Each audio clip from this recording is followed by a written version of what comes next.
Hello everyone, welcome back to our YouTube channel. Today we are going to discuss physics question paper. This is the BLED fourth semester question paper. इससे पहले मैंने innovation in education का question paper जो है वो अपने YouTube channel पे upload किया है। आफ्टर डैट मैं आज डिस्कस करूँगी आपसे फिज़िक्स का क्वेश्चन पेपर, जिसमें कि मैं इंपॉर्टेंट टॉपिक्स भी आपको बताऊँगी और इम्पॉर्टेंट क्वेश्चंस जो कि रिपीटेडली पूछे जाते हैं और ये पिछले ईयर में पीवाईक्यू में भी रिपीट हुआ था और ये क्वेश्चन पेपर में भी रिपीट हुआ है।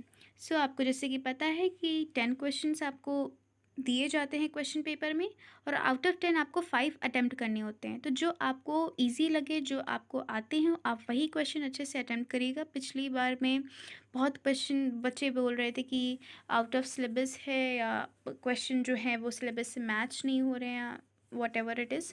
मैं सजेस्ट यही करूँगी कि आप क्लास 12 की एनसीईआरटी फ़िज़िक्स को लेके भी चले साथ साथ में, प्लस आपका जो सिलेबस है उसको आप लेके चलो, क्योंकि आपके सिलेबस में बहुत ज़्यादा कंटेंट तो नहीं बोलूँगी, सिर्फ और सिर्फ एनसीईआरटी का ही पूरा सिलेबस है और आपको 5 क्वेश्चंस करने होते हैं। तो मैं आपको यही सजेशन दूंगी कि आपने 12th में एनसीईआरटी पढ़ रखी है, फ़िज़िक्स पढ़ रखी है, जिन स्टूडेंट ने ऑप्ट की है फ़िज़िक्स, तो उनको आप फिर से वही टॉपिक्स को आप रिवाइज़ कर ले जो जो आपके सिलेबस में दिया हुआ। बाई चांस अगर मान लीजिए आपके टॉपिक से हट के भी क्वेश्चन आता है तो उन क्वेश्चन को आप अटैम्प्ट कर लोगे, कहीं ना कहीं आपको वो कॉन्सेप्ट क्लियर होगा, फॉर्मूलेज आते होंगे तो आप अच्छे से कर लोगे।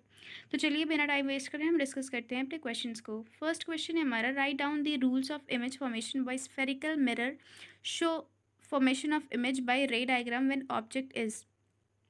आई थिंक ये 10th में थे रे डायग्राम्स वगैरह। उसके साइंस में उसकी पूरी प्रॉपर टेबल बनी हुई थी, रियल वर्च्यू जो भी बनते थे, और इसका थोड़ा सा आई थिंक इंट्रो है 12th में या नहीं है, मेरे को इतना याद नहीं। पहला इसका पॉइंट है, आपको कौन सी इमेज जो है वहाँ पे बनानी है, कौन सा डायग्राम आपको बनाना है between infinity and centre of curvature. Second हमारा है between centre of curvature and focus. इन दोनों पे आपको रे डायग्राम जो है वो बनाने हैं। आप रे डायग्राम्स आई थिंक बहुत सारे हैं, सो उनकी आप अच्छे से प्रैक्टिस करिए, जिससे कि अगर बाय चांस मान लीजिए आपके कोई भी रे डायग्राम्स, मान लीजिए इसमें 2 पॉइंट पूछे, आपसे कोई और पूछ ले तो उसके लिए आप प्रिपेयर रहो।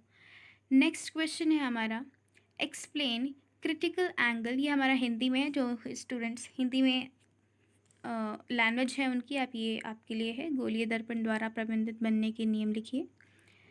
आफ्टर दैट सेकेंड क्वेश्चन है हमारा, explain critical angle total interior reflection with diagram, write down the condition of total internal reflection. यहाँ पे मैं आपको एक और बात कहूँगी कि ज़रूरी नहीं है कि आपसे डायरेक्ट क्वेश्चन पूछ लिया जाए जो आपके सिलेबस में दिया है। डायरेक्ट क्वेश्चन इसमें नहीं पूछा जाता है। मान लीजिए ये क्वेश्चन आपको देखने को मिल रहे हैं और आपके आने वाले क्वेश्चन पेपर में वो ये क्वेश्चन ना होके दूसरे क्वेश्चन या लखनऊ यूनिवर्सिटी आपको दे दे, बट पैटर्न आपका यही रहेगा। इस तरीके से आपसे घुमा के क्वेश्चन वो पूछेंगे, डायरेक्टली आपसे क्वेश्चन नहीं पूछेंगे। और कभी कभी डायरेक्टली भी क्वेश्चन पूछ लेते हैं, क्या पता है इस बार वो डायरेक्ट ही आपका जो टॉपिक है वही उसी को उठा के वो क्वेश्चन पूछ लें। सो ये लखनऊ यूनिवर्सिटी का एल्गोरिथम मुझे को भी नहीं पता है कि कब क्या किस हिसाब से वो क्वेश्चन को दे दें, बट मैं आपसे यही कहूँगी कि आप अपना कॉन्सेप्ट जो है वो क्लियर रखिए। यहाँ पे आपको एक्सप्लेन करना है क्रिटिकल एंगल को विद डायग्राम के साथ में। सो अगर आपको ये क्वेश्चन अच्छे से आता है, आपको डायग्राम भी अच्छे से क्लियर है, उसकी कंडीशंस भी पता हैं, सो आप ये क्वेश्चन ने ज़रूर से अटैम्प्ट करिएगा। अदरवाइज़ मैं तो यही कहूँगी, move to the next question. Third question है हमारा, write a note on optical fibre. और यहाँ पे शॉर्ट नोट दे दिया गया है, जिसमें कि आपको दो चीज़ें हैं, एक में आपको सॉल्व करने के लिए दे दिया गया है। आप देखिए कितना ज़्यादा 16 मार्क्स में टिपिकल क्वेश्चन इन्होंने फॉर्म कर दिया है। मान लीजिए आपका एक भी स्टेप रॉन्ग हुआ तो आपके मार्क्स जो हैं वो डिडक्ट हो जाएंगे, बट ये बहुत ज़्यादा स्कोरिंग क्वेश्चन भी हैं कि अगर आपका कॉन्सेप्ट क्लियर है तो आपने एक फॉर्मूला अप्लाई किया, आपके सारे क्वेश्चन जो है सारे आंसर सॉल्व हो गए और कहीं ना कहीं आपको शॉर्ट नोट भी 1 से या 2 पेज में लिखने का काम ख़त्म। सो यहाँ पे आप ऑप्टिकल फाइबर के बारे में शॉर्ट नोट लिखोगे। सेकेंड हमारा पॉइंट है, yellow light of wavelength 6000 enters in water from air, find out in water. यहाँ पे आपको क्या फाइंड करनी, स्पीड ऑफ लाइट फाइंड करनी, फ्रीक्वेंसी फाइंड करनी है, वेवलेंथ ऑफ लाइट फाइंड करनी है। यहाँ पे आप फॉर्मूला लगाओगे, उसके बाद में आप अपना ये सॉल्व कर लोगे। सबसे मेन यहाँ पे फिजिक्स मैथ्स में फॉर्मूलाज होते हैं, आप एक पेज में उनको बहुत अच्छी तरीके से याद करिए, लिखिए। डिफरेंट डिफरेंट टॉपिक्स के जो भी आपके फॉर्मूलाज हैं उनको आप अच्छे से प्रिपेयर करिए। मान लीजिए कहीं से भी कोई भी क्वेश्चन आ गया तो कहीं ना कहीं आप उसको सॉल्व कर पाओगे। ये हिंदी स्टूडेंट्स के लिए है। फोर्थ क्वेश्चन है हमारा, find out expression for deviation in a ray of light in a prism. यहाँ से आपको प्रिज्म से क्वेश्चन पूछ लिया गया। वेव ऑप्टिक्स आपकी इंपॉर्टेंट है, ये आपको भी पता है और उससे पूछ लिए जाते हैं बहुत सारे क्वेश्चन। सो होपफुली यहाँ पे भी वही क्वेश्चन जो है वो वहीं से ही आएंगे। सो यहाँ पे आपको बताना है। फिफ्थ क्वेश्चन है हमारा, define interference of waves, what is constructive and destructive interference. यहाँ पे आपको इंटरफ्रेंस ऑफ वेव्स को डिफाइन करना है अच्छे से, और फिर उसके बाद में आपको रचनात्मक व्यक्तीकरण एवं विनाशी व्यक्तीकरण क्या है उसके बारे में भी यहाँ पे आपको एक्सप्लेन करना है। तो यहाँ पे आपके दो शॉर्ट नोट्स आपको दिख रहे हैं। पहला हमारा ये आपको डिफाइन करना है, उसके बाद में आपको ये क्वेश्चन दे देते हैं साथ में। Ratio of intensity of two waves is 9:16। If they interfere then find out ratio of maximum and minimum possible insides. So यहाँ पे आपको रेशियो फाइंड आउट करना है। यहाँ पे आप फॉर्मूला अप्लाई करोगे और यहाँ पे आपका क्वेश्चन जो है सॉल्व हो जाएगा।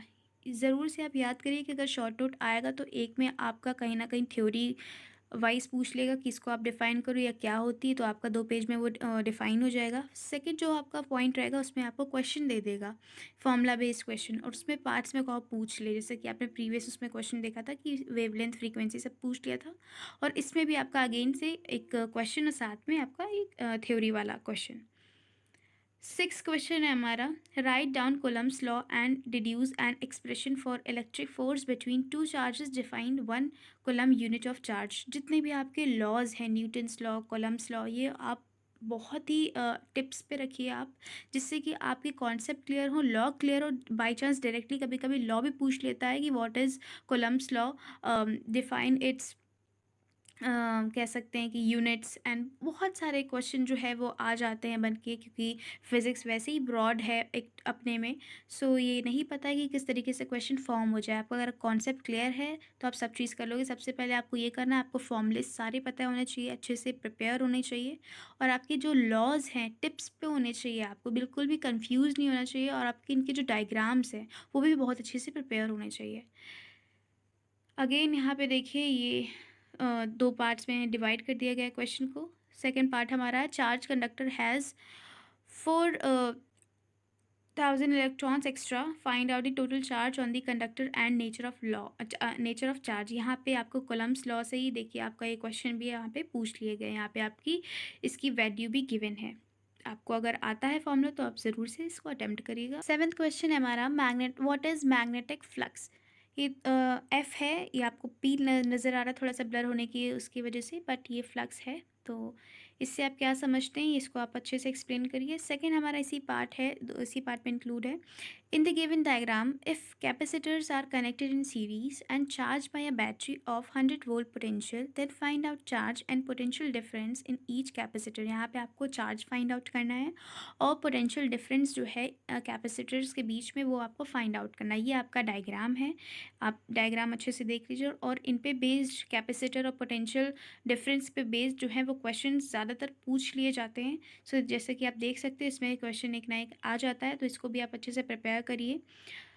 फिर उसके बाद में हमारा एक पॉइंट आ जाता है, अगेन लॉ से क्वेश्चन पुट अप हुआ है, तो मैंने आपको ऑलरेडी बता रखा है, टिप्स पे आप याद रखिए अपने लॉज को।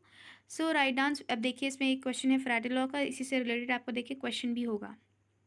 Right down Faraday's law of electromagnetic induction. यहाँ पे आपको फ्राडे का लॉ जो है वो एक्सप्लेन करना है। फिर उसके बाद में differentiate between electric motor and generator. यहाँ पे आपको इलेक्ट्रिक मोटर और जनरेटर के बीच में क्या डिफरेंस है वो भी आपको अच्छे से बताना है, क्योंकि कॉन्सेप्ट से ही रिलेटेड जो आसपास के जो टॉपिक होंगे उन्हीं में से क्वेश्चन जो आपका फॉर्म होगा। Right short notes on the following. यहाँ पे आपको शॉर्ट नोट बताने हैं, बहुत ही आसान है। फॉसिल फ्यूल क्या होता है, सोलर एनर्जी क्या होती है, ओशन इलेक्ट्रिसिटी क्या होती है, रिन्यूएबल्स सोर्सेज ऑफ एनर्जी कौन कौन सी होती है, इसके बारे में आपको सबको बताना है। 4 आपके टॉपिक है, तो कोशिश करिएगा आपको 5 to 6 पेज में आप एक्सप्लेन कर दो। एक टॉपिक को आप 1.5 to 2 पेज में एक्सप्लेन करो, जिससे कि आपका जो 16 मार्क्स है वो कवर हो सके। उस 10th क्वेश्चन है हमारा, describe radio active material and it's half life. यहाँ पे आपको रेडियो एक्टिव मटेरियल को डिस्क्राइब करना है और उसकी हाफ लाइफ को डिस्क्राइब करना है। सो अगर आपको ये क्वेश्चन जो है कभी कभी पूछ लिया जाता है, कभी कभी नहीं पूछा जाता है। मोस्ट इम्पॉर्टेंट तो नहीं कहूँगी, बट आपके सिलेबस में है तो आप ज़रूर से पढ़िएगा, और पिछले एग्ज़ाम में आ चुका है तो आप देख लीजिएगा अच्छे से इसको, कि नेक्स्ट अगर इसमें आए भी तो आप इसको अटेम्प्ट कर सकिए। बाकी ये सारे क्वेश्चन हैं, मैं आपको बहुत एश्योरिटी तो नहीं दे सकती कि यही सारे क्वेश्चन आएंगे, यहीं से आएगा, क्योंकि फ़िज़िक्स है और सिलेबस है आपका ब्रॉड है। इसमें आपका 10th 11th 12th सभी इंक्लूड है, बट कोशिश ये करिए कि आप 10th की फ़िज़िक्स और 12th की फ़िज़िक्स पे आप फोकस करो, क्योंकि आपके कहीं ना कहीं कॉन्सेप्ट आपके क्लियर हैं, बस आपको रिवीजन करना है। और उसको अगर आप बार बार रिवाइज़ करोगे, आपके पास अलॉट ऑफ टाइम है, आपके कहीं मई में पेपर होंगे। सो मैं तो यही कहूँगी कि अच्छे से अपनी प्रिपरेशन जो है वो कैरी ऑन करिए, और आपका पेपर बहुत अच्छा होगा। आई होप अभी जो आपके थर्ड सेमेस्टर का जो रिज़ल्ट आया उसमें भी आपके पेपर बहुत अच्छे हुए हैं और अच्छे से मार्क्स आए हैं। आगे और कोशिश करिए तो आपके और अच्छे मार्क्स आएंगे। वीडियो अच्छी लगी तो लाइक कमेंट शेयर ज़रूर से करिएगा, और अपने दोस्तों के साथ बहुत सारा शेयर करिएगा। Thanks for the watching this video.